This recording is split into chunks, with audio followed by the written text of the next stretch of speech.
Добар ден, почитувани, ова е најновата Телма амбуланта. Излежувањето под сонце на плажа за повеќето е дел од летувањето. Но при тоа треба да се има предвид дека прекомерната изложеност на сонце е штетна и дека кожата се памети. Има бројни митови кога станува збор за сончањето, што е вистина, а што заблуда кога зборуваме за влијанието на сонцето врз кожата. На оваа тема денеска разговараме со доктор Верче Тодоровска, дерматовенеролог во Дерма Нова. Разговорот следува по рекламниот блок.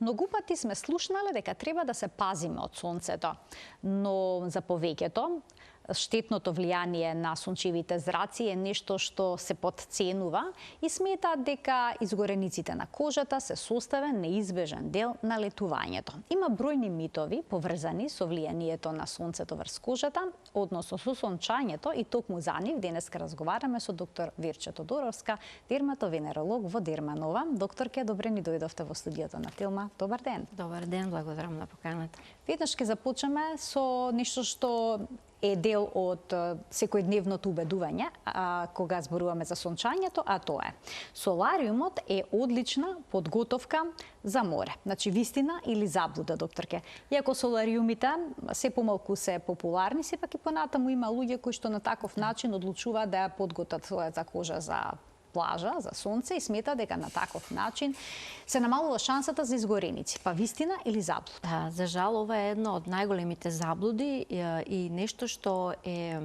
најштетно што може да направите за вашата кожа, бидејќи солариумите користат претежно УВА лампи, кои што донесуваат едно интензивно УВА зрачење 10 до 15 пати поголемо отколку она на пладневното сонце. Значи, буквално вашата кожа е бомбардирана од огромна количина на УВА зраци, кои што пенетрираат подлабоко во кожата, во подлабокиот слој, и доведуваат до оштетување на јадрото. Тие не даваат изгореници, меѓутоа потемнувањето на кожата всушност е одбранбен рефлекс на кожата да го заштити своето јадро од негативните УВА зраци. Со користење на овој тип на подготовка, која што е комплетно погрешно, вие едноставно си заработувате побрзо фотостарење на кожата, побрза загуба на колагенот, еластинот, побрза појава на брчки, хиперпигментација, проширени капилари, и за жал го зголемувате својот ризик за понатамошните години за појава на рак на кожа за 75%. И тоа на сите три најчести типови на рак на кожа, на прво место ставајќи го меланомот како животозагрозувачки. Се смета дека солариумите се всушност вистинската причина поради зголемениот број на случаи на меланоми на нозете кај женскиот пол на возраст помеѓу 19 и 29 година. Замислете, тоа се многу млади лица. Така. Значи, ова е една огромна заблуда. Продолжувам понатаму. Затоа и се забранети во некои земји сосема со закон, например во Австралија, во Бразил се забранети со закон, а во другите европски земји за малолетната барем популација. И следната дилема е поврзана со солариумите и вели: 20 минути во солариум е еднакво на 20 минути поминати на сонце. Сега, дали УВ зраците што ги користи солариумот се исти, послаби или пак појаки во споредба со пладневното сонце, со најако сонце? Значи, многукратно се посилни, претежно се УВА, а на природното сонце имаме и УВБ и УВА зраци, со тоа што интензитетот е многу силен, значи 10 до 15 пати посилен, или ако УВ индексот е во моментов 6 или 7, УВ индексот во солариум ви е од 36. Значи, тоа е интензитетот на штетното влијание на УВ зраците. Немојте да ја подготвувате кожата во никој случај во солариум. Тоа не е никаква подготовка, никаква. Тоа ви е еден вид, како да ви кажам, голем ризик дури и за животот. Одиме понатаму, вели: средствата за самопотемнување штитат од сонцето. Ова се исклучително популарни препарати. Сега, дали кремите за самопотемнување всушност може да зголемат способноста за заштита од сончевите зраци? Не, и ова е погрешно. Значи, кремите за самопотемнување не содржат во себе заштитен фактор од сонце. Спотемнетиот тен нуди SPF заштита од прилика 3 до 4. Па сега видете, препораката е минимум 30 за да бидете заштитени од сонце. Со исклучок на некои препарати, доколку е декларирано дека имаат инкорпорирано SPF. Меѓутоа, секогаш препорачуваме SPF препаратите да бидат посебно, да бидат еден препарат кој што дополнително или првично го нанесувате во секојдневната рутина, бидејќи тогаш заштитата е највисока. Значи кремите за само потемнување всушност се само боја? Да. Токму така. Ниедна боја не може да ја покрие остарената кожа. Замислете. Така е. Следната дилема во денешната Телма амбуланта вели: може да се сончаш се додека не изгориш, односно се е во ред додека не се појави црвенило на кожата. Дали е тоа, доктор Вирче, така? За жал не е така, бидејќи изгорениците се резултат на изложеноста на УВБ зраците. А УВА зраците не даваат директни последици, во смисла да ви се појави црвенило, па знаете дека сте претерале и тоа и треба да се повлечете, туку напротив и понатаму се изложувате, дури бидејќи УВА зраците, како што кажав, доведуваат до по-суптилни мутации на молекуларно ниво, во самата клетка. И тие мутации се во почетокот, додека сме се уште млади, се репарираат, односно самиот организам ги поправа тие штети. Меѓутоа, со тек на годините, тие механизми за поправка се трошат едноставно и тие штетни ефекти се напластуваат, се кумулираат и во еден момент доаѓа до едно неконтролирано множење на клетките, односно појава на малигно заболување, односно рак на кожа. И затоа обично велиме кожата памти. Секоја секунда на сонцето, всушност кожата ја регистрира и ја запаметува, и тоа го собира на вашата сметка, а сметката ја добивате по 3 до 4 децении, кога одеднаш на вашата кожа ќе се појави нешто во боја, нешто потемно пигментирано, може да биде и црвено, или пак да се појави некој тип на рак на кожа, што е се почест. Поради климатското затоплување, поради зголемениот УВ индекс, поради озонската дупка, поради зголемениот животен век и подолготрајното престојување на отворено. Ако во минатите години најмногу децата биле тие што ја собирале УВ зрачењето го собирале надвор во играта, сега тој процент на акумулација на изложеност на УВ зраците се продолжува и по 4-та и 5-та деценија, бидејќи имаме рекреирање на отворено, имаме вежби на отворено, имаме користење, нели, хајкинг, планинарење, возење велосипед. Секој подолг престој на отворено е сончање. Сончање не е само ако седите на плажа и ништо друго не правите, само се сончате. Значи секој изложеност на сонце, при што се менува пигментацијата на кожата е сончање? Па генерално не, секоја изложеност на сонце, затоа што како што кажа, УВА не дава директни ефекти, УВБ фактички ја горат кожата. Сега, ако изгори кожата, сигурно нема да продолжите да. Сега има и такви ситуации кога гледате на плажа и изгорени. Е поврзана со тоа, токму со изгорениците. Заштитните фактори што ни овозможуваат? Првично биле формирани, биле направени за да ни го продолжат престојот на сонце без да изгориме. Затоа што белата кожа, она најсветлата, гори за 10 минути. Најтемната гори за можеби половина час, 1 час. Меѓутоа и таа гори. Секоја кожа гори. Ниедна не е како да кажам, заштитена на некој начин. Еве сега што ни е следното на ред, да го разјасниме дали ова вистина или заблуда, вели поцрнетата кожа од сонцето, поцрвенетата кожа од сонцето следниот ден ќе стане потемна. Односно дали изгорената кожа е на некаков начин вовед кон потемен тен? Не.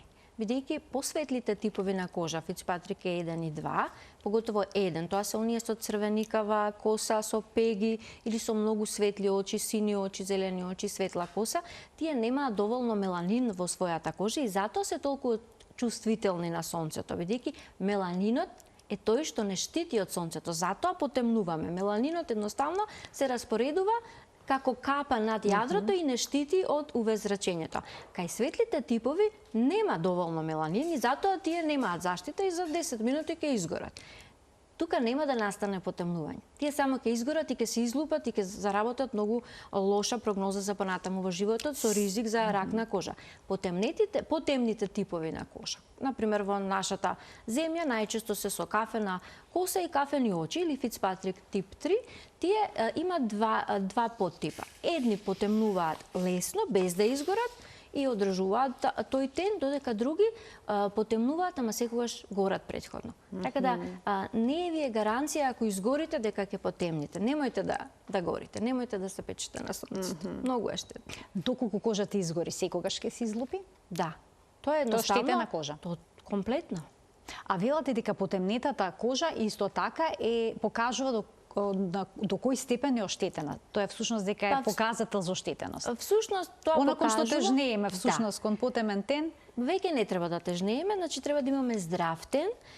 Треба колку и да користите, да не изгорите, колку и да користите заштитен фактор, пак ќе добиете некој тен, меѓутоа од вашата кожа зависи дали ќе потемните или не. Ако сте во овие првите две групи, никогаш нема да потемните и тоа луѓето го знаат. А ако сте во другите групи, вие ќе си добиете пак некој тен, меѓутоа тој ќе биде поприфатлив и ќе биде здрав без претходни изгореници. Значи штитете се. Поентата со сите овие кампањи е паметно под сонцето. Не да го забраниме престојот под сонцето, тоа си има своји бенефити, меѓутоа паметно. Значи совесно да се штитиме, да не се изложуваме на толку силни, нели, УВА зрачења кои што понатаму се кумулираат и ни носат некој негативен ефект, можеби не веднаш, туку понатаму. Покрај тоа, ако на пример имате подолг престој на отворено меѓу 11 и 16 часот, вие може да заработите и сончаница, може да дехидрирате, значи еве сега колку е топло натак, а уште не почнало летото. Еве уште еден мит поврзан со сончањето, но и кремите кои што содржат заштитен фактор. Вели, добро е да се комбинираат различни заштитни фактори. Например, имаме заштитен фактор 10, па ни останала некоја крема од минатата година со заштитен фактор 20, па се намачкаме и скомбинираме, ќе добиеме ли 30? Не. Заштитен фактор? Не. Значи во тие фактори, значи големината, таа бројка, всушност кажува колку долго време може да останете под сонцето без да изгорите. Зависно од типот на вашата кожа. Ако имате, нели, ако горите за 10 минути, тој број се помножува со тоа време, меѓутоа и ви го продолжува времето без оглед. Секоја од тие креми, еве на пример Светската здравствена организација препорачува 30. Тоа е оптимално бидејќи нуди 97% заштита од УВ зраците. УВА и УВБ, значи треба да пишува broad spectrum, да нуди заштита од обата типа на зрачење и со тоа вашиот престој на отворено е попријатен, ве штити од изгореници, а исто така и од фотостарење на кожата и понатаму од ризикот од карциноми на кожа. Меѓутоа, за 2 часа ставете и стотка, еве има и таков, нели, број, кој што повеќе од други причини поставен, ќе објаснам понатаму. За 2 часа тој фактор, тој филтер кој што ви ја штити кожата се троши, се абсорбира и веќе не сте заштитени. Затоа мора да реаплицирате. Бидејќи филтрите може да се трошат со абсорбцијата, односно хемиските филтри или како сега ги викаат органски филтри, со абсорбирање на УВ зраците, со тоа ве штитат, нели, да не изгорите, да не настане штета, или пак другите неорганските, односно минералните, тие прават рефлексија, ама и тие се едноставно се трошат, дали со и со потењето, со активностите на отворено, со облеката и така натаму. Така да не комбинирајте, 30 минимум за осетливите кожи 50, а 100 е наменета за оние што имаат проблем со кожата, имаат некоја кожно заболување, како витилиго, како еве на пример лупусот или други фотоосетливи заболувања кај кои што имаме провокација, иритација на кожата под дејство на УВ зраците. Розацијата исто е многу честа. Значи, за таков тип на кожите, нив или пак имаат така наречена алергија на сонце, за нив е таа стотка, чисто да се каже дека ви нуди максимум заштита. И уште едно ја тука прашање имам. Дали повисокиот фактор на вистина нуди подобра заштита? Еве, која е разликата помеѓу заштитен фактор 30 и заштитен фактор 50? Па и 100. Значи, заштитниот фактор 30 нуди 97% заштита, а 50 98%. Тоа се вели не е многу различно. Меѓутоа, во нивниот состав, УВБ заштитата е градуирана, односно точно знаеме за колку време ќе изгориме ако ставиме тој фактор. УВА заштитата не е толку калибрирана, туку правилата се во самиот продукт да има заштитен филтер од УВА 1:3. Значи, 1/3 да биде наменета за заштита од УВА зраците. Колку повеќе имаме заштита од УВА зраците, значи повисок филтер, имаме и подолготрајна заштита и од УВА, а не само од УВБ. Според мене тоа ви е како да користите, нели, кога надвор врне, ако облечете јакна со капа, нели ќе бидете заштитени, меѓутоа ако земете и чадор, ќе имате комплетна заштита. Така исто и со ова од сонцето. Значи секогаш користете ја максималната заштита, бидејќи покрај тоа што имате повеќе, според мене, сепак има повеќе заштита и УВА и УВБ, исто така имате на некој начин како значи со таа заштита си го продолжувате, нели, престојот на отворено без да заработите изгореници или било кој друг тип на, нели, ризик за понатаму на кожата. Оштетување на кожата за понатаму во животот. Има ли ситуација кога не ни е потребен заштитен фактор? Еве, ќе ни ви разјасните преку следниот мит, односно следната дилема, вистина или заблуда. Ако надвор е облачно, не е потребно да се нанесе крема со заштитен фактор. Сега, поминуваат ли штетните УВ зраци низ облаците? Да. Да. УВ зраците поминуваат во 80%. И од лично искуство, и од искуство на пријателите, обично знаете да може да слушнете, беше облачно, а јас изгорев. Значи, буквално се пропуштаат тие зраци, меѓутоа не чувствувате толку топлина, попријатно и напротив уште подолго време, нели, останувате незаштитени и заработуваат изгореници. Значи, само 20% се задржани во облаците и исто така... А што е со чадорот? Чадорот 50%. Чадор за сонце? Чадорот за сонце околу 50% штити, бидејќи голем број од УВ зрачењето оди не само директно, туку и со рефлексија од околината. Од песокот, од водата, во град, од бетонот, од асфалтот, имаме буквално осеќате топлина кога шетате низ градот, колку таа рефлексија на УВ зраците на некој начин ви доаѓа и од долу и од горе. Ако сме под сенка на ладовина? Исто така 50% имате заштита. Поентата што е со УВ индексот и облачното време, сакав да кажам, кога УВ индексот е над 3, веќе треба да користите заштита. А тоа обично, еве веќе, нели, пред недела дена имавме облачно време, ветровито, дождливо, беше многу низок. Меѓутоа сега веќе е 7-8 УВ индексот, нагло се зголемува, бидејќи препораките се тие дека УВ индексот кажува колку е интензитетот на зрачењето, односно колку може да ни наштети. Само под 3 не бара заштита, веќе над 3 бара заштита, SPF 30 и веќе понатаму како се зголемува дополнителни заштитни мерки. Со облека, со шапка, со очила, со сенка, со чадорче и буквално со ограничување, нели, кога имаме протокалова фаза, има и ограничување на движењето, бидејќи веќе станува навистина ризично по здравјето. Можеме ли да изгориме додека сме во вода, бидејќи постои уште едно убедување, кога сум во вода нема шанси да изгорам. Да, во оној дел на телото што е во водата. Така, меѓутоа, никогаш не ни е комплетно цело тело во вода или кога ни е, сончевите зраци продираат негде до 40 сантиметри во водата, така да повторно сте изложени. Меѓутоа, што е моментот со водата, со пливањето? Вас ви е пријатно. Не ја чувствувате топлината која што ја носат УВ зраците кога се абсорбираат и затоа подолго време останувате. Дури овие водоотпорни средства за заштита, што се декларирани, штитат максимум до 40 минути во вода. Бидејќи после тоа веќе се раствараат, се истрошуваат на некој начин и сте незаштитени. Затоа треба да реаплицирате или најдобро, ако пливате многу долго и повеќе од 40 минути, земете УПФ облека. Тоа е облека која што веќе станува се популарна, бидејќи времето станува многу потопло, поагресивно е увезрачењето, значи која што нуди одреден заштитен фактор, како и кремите што е декларирано колку заштита нуди, така и облеката е специјално направена да нуди толку и толку заштита. Обично дечињата ја користат и спортистите. Еве велосипедистите, пливачите или пак оние спортови на вода, едриличари, сето она што е поврзано со подолг престој на отворено, особено на вода, кога имаме и дополнителна рефлексија од површината на водата, не само директно од сонцето. Доктор, ќе може да изгориме по 17 часот? Па генерално зависи каде се наоѓате. Еве зборуваме за плаж, на море, езеро.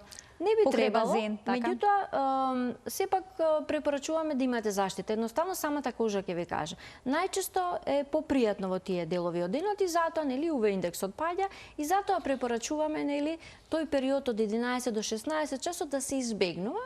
И овој другиот период пак ќе ви треба некаква заштита, бидејќи сепак сонцето е доста силно. На некој начин мислам таа изложеност на сонцето во тие делови од денот е најпријатна, токму затоа што интензитетот на UV зраците не е толку висок. Ќе ги поканиме гледачите од овој момент да се вклучат во Телма амбуланта во денешната емисија. Гостинка во студиото ни е доктор Верче Тодоровска, дерматовенеролог. Таа ги разјаснува најчестите дилеми поврзани со сончањето во денешната емисија, а секако ќе одговори на сето она што е ваша дилема поврзано нормално со темата на која што говориме. Продолжуваме понатаму. Уште една вистина или заблуда. Ако користиме крема со висок заштитен фактор, кожата нема да стане потемна.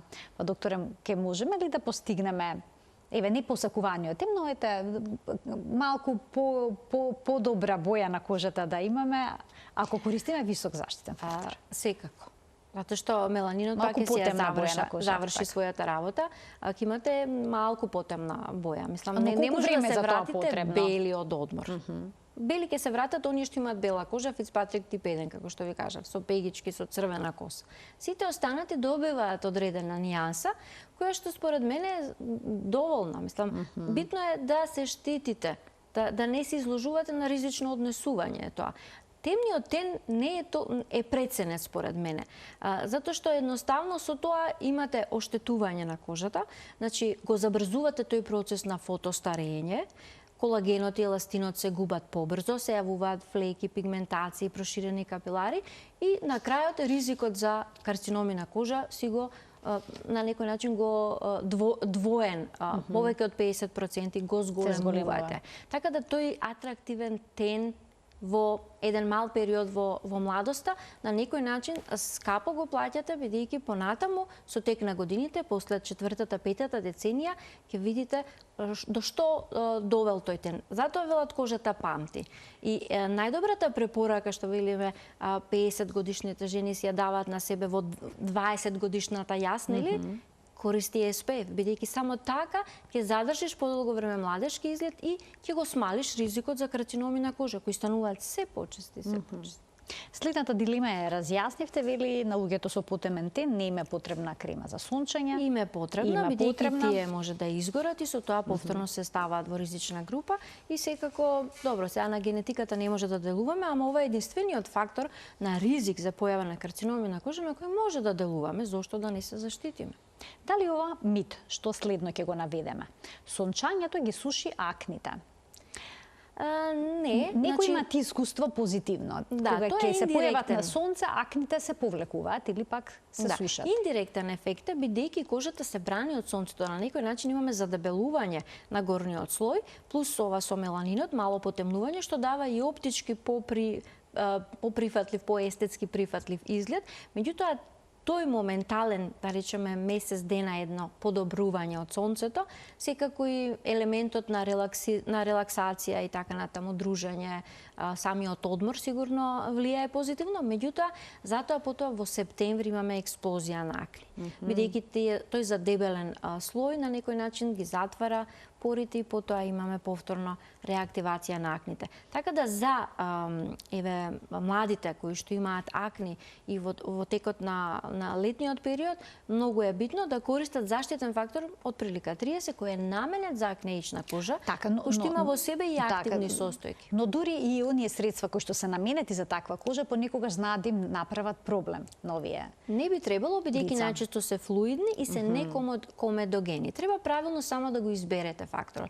Кога правилно ќе го изберете и ќе го користите и нема да имате нус ефекти, само ќе бидете подобро заштитени. Значи има посебни средства секако, да, за заштита на кожа наменети за проблематична кожа со акни. Може секој да си го најде соодветниот фактор. Значи може да биде во форма на флуид или гел кај помасните кожи, кај комбинираната кожа, па имате антиејџинг во смисла со повеќе хидрирачки компоненти, со антиоксиданци, потоа имате за сувите кожи со повеќе емолиенти во својот состав. Така да буквално секој може да си го најде собствениот фактор и да го користи. Значи тоа е поентата. Ке да ве го прекинам, користите. доктор, ке има ли некои болести на кожата кај кои што препорачуваат изложување на сонце? Псоријаза, да речеме? Псоријазата, да, со тоа што кај нив таа терапија со морска вода и комбинација со UV зрачењето, кај 80% од пациентите дава подобрување, кај 20% не. Значи имаме ние посебни UV лампи кои што се користат како фототерапија или актинотерапија кај одредени заболувања, меѓутоа се користат со претходно одредување на минимална еритемна доза, односно колку може ние да го изложиме тој дел од телото без да настане изгореница и кај одреден број на заболување и дури и кај нив кога е медицински водена таа фототерапија, ризикот за појава на карциноми, особено од групата на немеланомски, со тек на годините и тој период на изложеност, односно на терапија, носи извесен ризик за појава на овие немеланомските карциноми. Така да дури и медицинската употреба некогаш носи одреден ризик кога се во прашање UV зраците. Затоа треба внимателно. Кога станува збор за лице со псоријаза, во кој дел од денот би можеле да појдат на плажа, да се сончаат? И при тоа не треба да нанесат никаков крем со заштитен фактор? Значи, препораките се исти. Вие и самата морска вода и UV зраците ќе си го направат своето. Меѓутоа, не може да се изложувате без фактор, особено во овој период помеѓу 11 и 16 часот. Едноставно само ќе изгорите. Значи, треба умерено и одмерено. Одиме понатаму да разјасним уште една дилема, која што гласи: кремите за сончење спречуваат да се создаде витаминот D по природен пат. Сега, дали секојдневната употреба на крема за сончење со заштитен фактор всушност ќе доведе до дефицит на витамин D во нашиот организам? И тоа е една голема дилема. Да, за жал... Велат меч со две острици. Дали тоа точно или не? Значи, вие сметате дека ова е мит?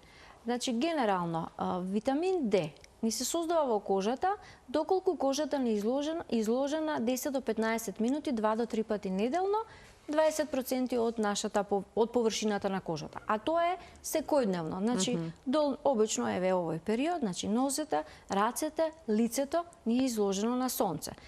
Ретко кој става фактор во урбана средина, освен на лицето, да речеме, како јас, например, секојдневно ставам на лицето, меѓутоа рацете и нозете никој не ги покрива, да речеме, додека е во урбана средина.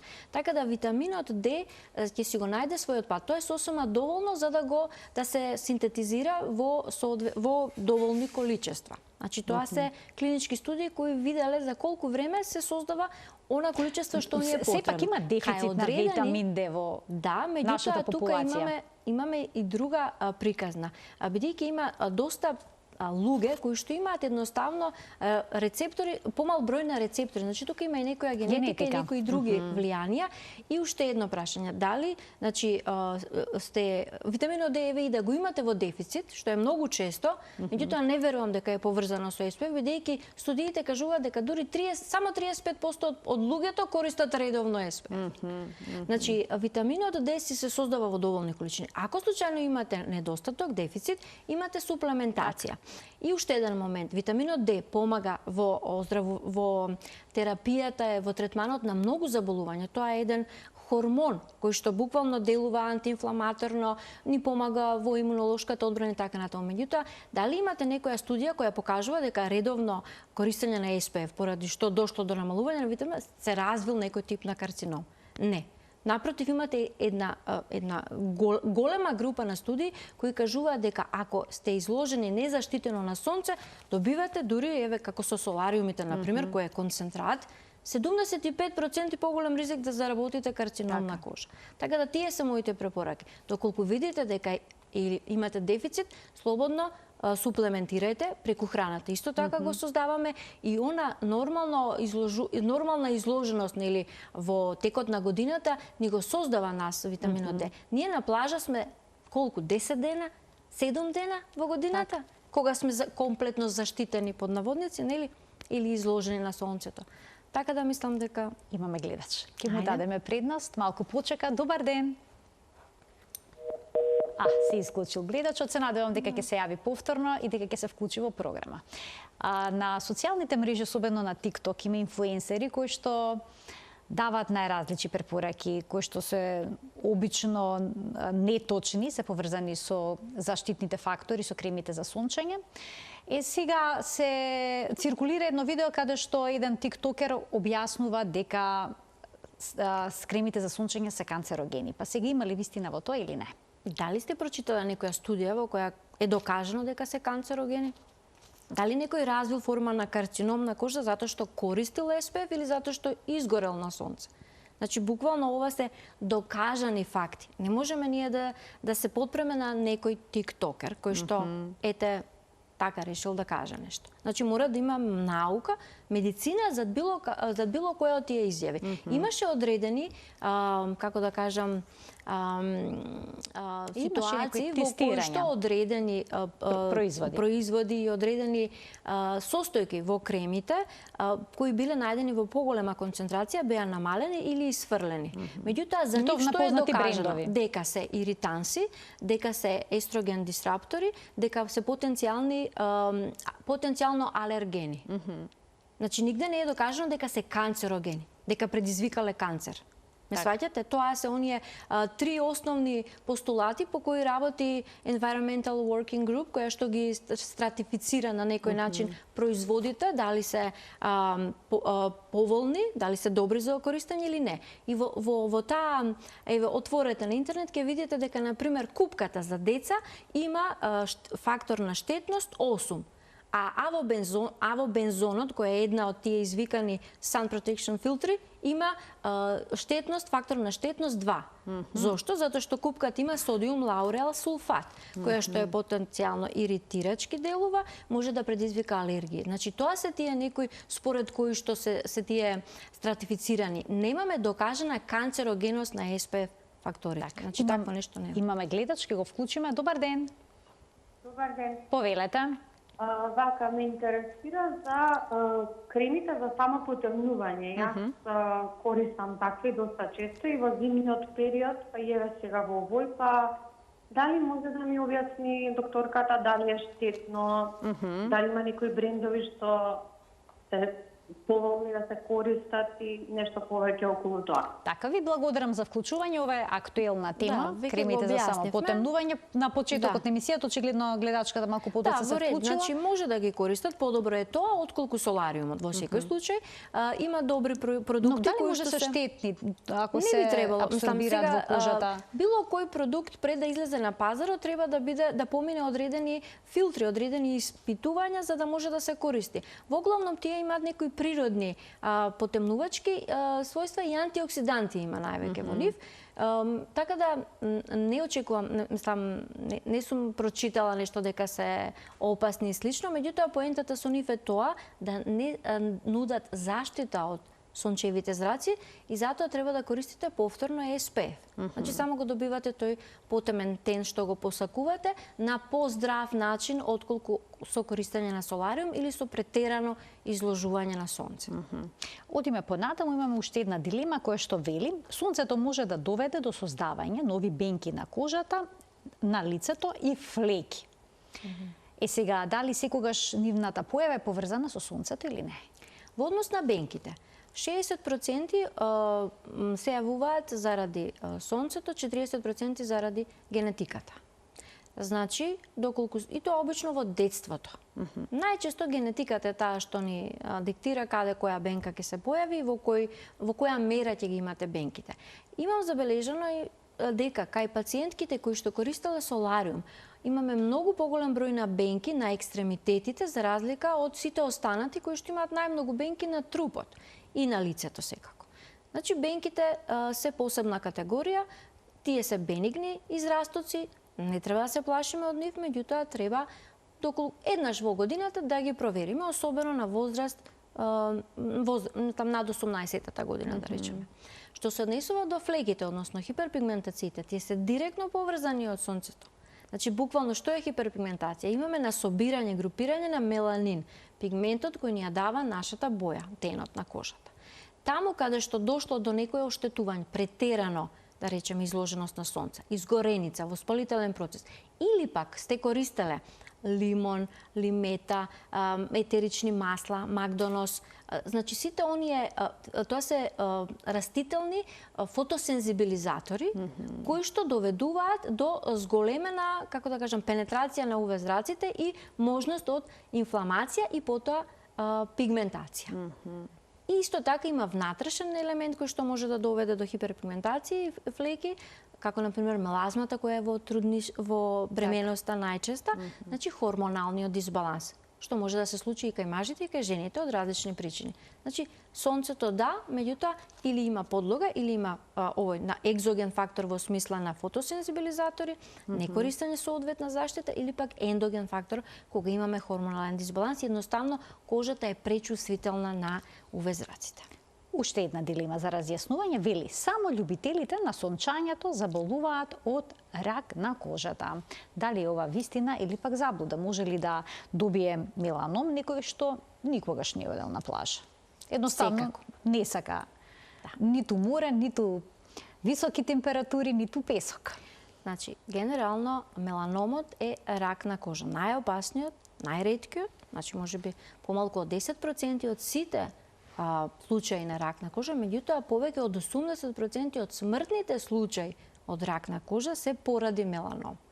И меланомот се појавува поради мултифакторијални причини, не знаеме точно, меѓутоа во најголем број од случаите имаме 80% е поврзано со претходна незаштитена долготрајна изложена на сонце, особено сончевите изгореници, кои го зголемуваат ризикот за 50 пати, доколку сте имале 3-4 благи изгореници, а една тешка изгореница, значи со пликови, со црвенила, може и двојно да го зголеми ризикот понатаму за појава на меланом. Другиот фактор се гените. На гените не може да делуваме. И затоа многу често во својата амбуланта гледам пациенти, за жал, млади, на возраст помеѓу 3-та и 5-та деценија, кога се најработоактивни, кога се, како да кажам, најубав дел од животот, кои што немаат ниту една бенка, имаат некоја потемен тип на кожа, немаат многу бенки, ништо не може да, ништо нема на кожата, само една темна промена која што всушност е меланомот. Значи тука имаме генетски фактор кој што влијае наједноставно да се појави ова е малигно заболување. Зошто се појавуваат и другите малигни заболувања? Со тоа што бидејќи се гледа ова малигно заболување, овој рак, некако луѓето го доживуваат како да не е толку опасно, како да е само флека на кожата, не е ништо, ќе помине, ова не може да наштети, ова е само на кожата. Меѓутоа тоа е погрешно и затоа ги занемаруваат промените на кожата и, например, имаме ситуации во кои, пред некој ден доаѓа млада жена која што ја имала бенката, значи меланомот личи на бенка во 80% од случаите бидејќи е темен. Тоа е површно ширечки меланом. Таа варијанта личи на бенка. И тој постепено си растел и сега доаѓа пациентката на преглед кога меланомот е веќе со 1 сантим диаметар. Зошто? Затоа што сметала дека тоа не е опасно само на кожата, а тоа е рак. Што е поентата кај малигните заболувања? Што се шират низ нашите внатрешни витални органи и ни го загрозуваат животот. Па дури може да почнат и од кожата. И за разлика од сите други типови на рак, сите други типови на малигни заболувања, ако го фатиме кога е во најповршниот слој на кожата, кога се уште не дошол до крвните и лимфните садови, комплетно ќе го излекуваме. А може сето да се открие со еден еднословен преглед, со употреба на дермоскоп, кој што вие го носите, еве го дермоскопот. Ова е оптички инструмент, ова е еден вид рачен микроскоп кој што има собствено светло, се прислонува на кожата и гледаме одредени структури значи буквално под него, дури 1 до 2 мм во длабочина. Значи ова не е лупа. Прегледот со лупа не може да го замени дермоскопскиот преглед. Со дермоскопот можеме да го откриеме меланомот многу рано. Уште кога е например 3 мм во диаметар. Не мора да чекаме да стане 6.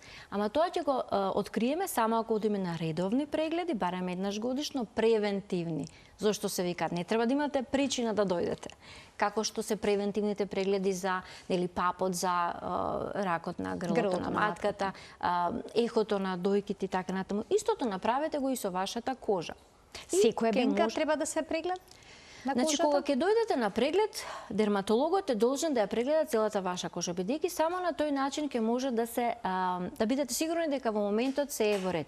Бидејќи одредени бенки под наводници кои на пациентите им се сомнителни, и ако на пример ви дојде на преглед, еве оваа бенка мене ми е сомнително да ми ја прегледате и вака, вика јас ми го мора да го прегледаме целото тело, за да видиме дали таа бенка личи на останатите и да видиме да не во морето на други бенки под наводници има некоја која што всушност ние ќе ја откриеме дека не е бенка, туку е меланом, а на пациентот не му делува така. Затоа што многу често меланомот не го почитува тоа ABCD правило и затоа треба со тие скрининзи да постигнеме што е можно по-рано откривање. Првата превенција, примерна, е да се заштитиме од сонцето, да не гориме на сонце.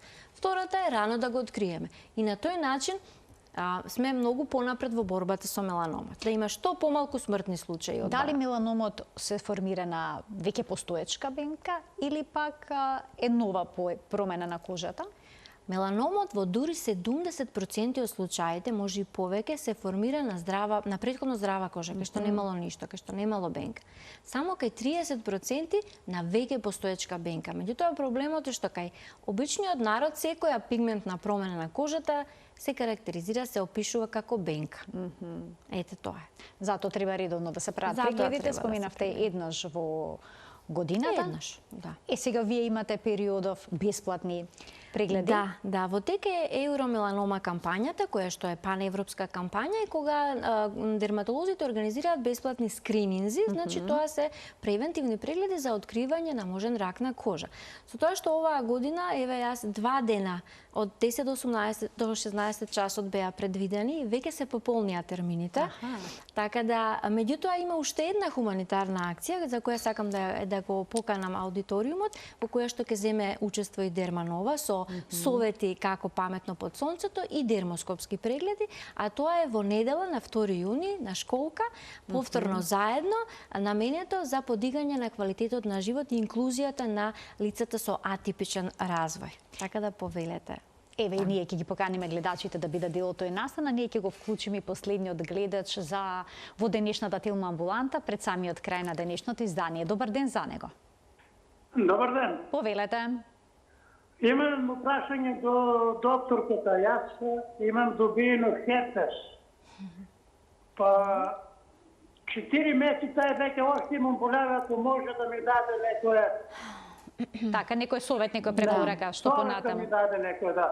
Така, ви благодарам за вклучувањето во програма. Повелете, доктор. Овде се работи за постхерпетична неуралгија. За жал, тоа е ситуација во која што после прележан херпес, зостер, доаѓа до оштетување на нервните завршетоци во тој дел од кожата кој што бил исфрлен. Кожата заздравила, меѓутоа нервот е оштетен, особено кај повозрастните, и во овие случаи советувам, бидејќи веќе поминало долго време, да се консултира невролог кој што ќе даде соодветна терапија во смисла на купирање, намалување на болката и колку што е можно да се реновира нервот, за да таа болка која што е многу непријатна и многу го намалува квалитетот на живот, колку што е можно да се намали. Значи, прегледот би требало да се направи кај невролог? Кај невролог.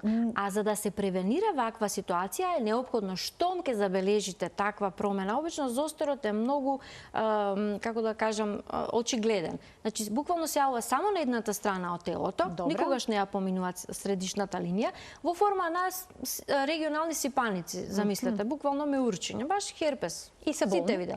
И болка се јавува. Некојаш болката претходи, некојаш се јавува во текот на исипот. Меѓутоа, болката е таа што е, тоест исипот ни е знак дека нешто се случува со во организмот поради вирусот кој што сме го прележале, нели, варичела во дејството. И што е поентата? Веднаш да се јавите на лекар, да се почне со терапија во рок од 72 часа од појавата на симптомите.